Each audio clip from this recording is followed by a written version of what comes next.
Hey, what up folks, welcome to the Film Focus page. It's me, Mr. P again. I'm going to be giving my news review of Tomb Raider, the latest video game reboot of the classic video game franchise, starring Alicia Valkander in the lead role as Lara Croft. Now in this film, we see, which is basically an origins film, we see Lara Croft go to Japan in search of her father, who disappeared whilst looking for a missing tomb in Japan. And that's as much as I'm going to tell you without giving any plot spoilers away. Now, for me, I was very much pessimistic about this film. Purely because video games made into films, the success rate is very, very low. There's been very, very few video game films that have been successfully made that transition onto the big screen and have been hits and been well received.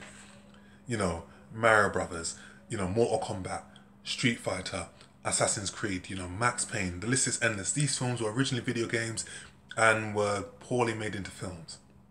Now the 2000 entries of the 2001 entry of Tomb Raider, starring Angelina Jolie, that film for me was more tongue in cheek.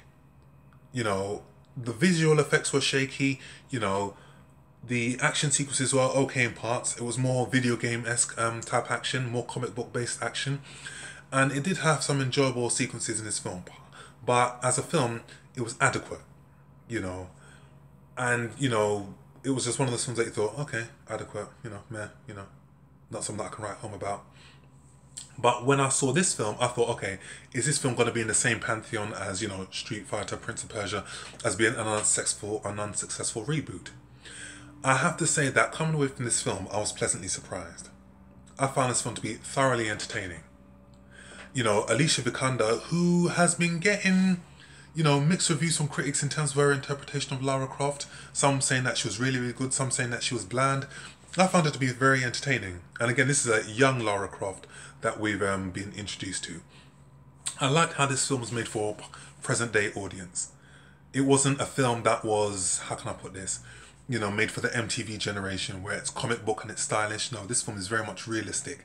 It's made for, this generation of video gamers, film viewers, and it basically appeals to all. There are some very, very impressive action sequences in this film. There's a bicycle chase in Shoreditch, which I found to be very, very well made and beautifully shot. And also there's some action sequences which you can, if you've played the video game, you can see the similarities between the two and you can see where they base these action sequences off of. But I found this one to be very good. My only criticism was Walton Coggins, who plays Matthias in this film. He's supposed to be one of the villains in this film, but your hero is only as good as your villain. And this guy I found to be so-so. He wasn't a bad villain, but then again, he wasn't a great villain as well. He was in the middle.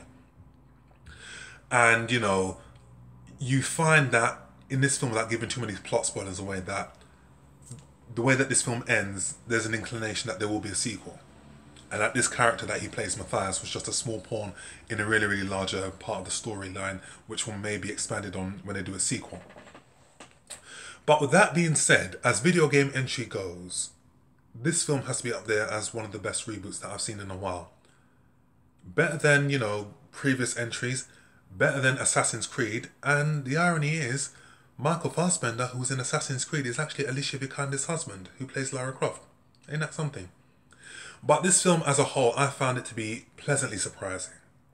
Very good, very well made. The film is 2 hours and 2 minutes, and for me, I found that film to be just a perfect pace. It doesn't lag in any areas for me. I found this one to be, gripping from the get-go. I found this one to be engaging from the get-go. And I found this one to be very, very enjoyable. It shifts away from the humour of the previous Lara Croft films and then just focuses on a more serious storyline. And I like that. I also liked how they incorporated a lot of British talent. Michael Obiora, who was in Hotel Babylon, he makes a cameo appearance in this film as one of the hotel receptionists. Jamie Winston was on fine comedic form as one of the pawn shop owners in this film. But all in all, Tomb Raider, I have to say, a pleasant surprise. Loved every minute of it. And I hope that they do a sequel. And I hope that they build on the momentum of this film. And I think that this franchise can show some potential. Loved every minute of it. So I'll give Tomb Raider 7 out of 10. Is this one to watch? Yes. Is it one for the DVD collection? You know what? Why not? Add it to the DVD collection. It'll be a worthy entry and a worthy addition. So, that's my review of Tomb Raider. Feel free to subscribe to my channel, follow me on Instagram and Facebook. Feel free to leave your comments and tell me what you think about the film. And I shall see you on the next film review. Stay blessed.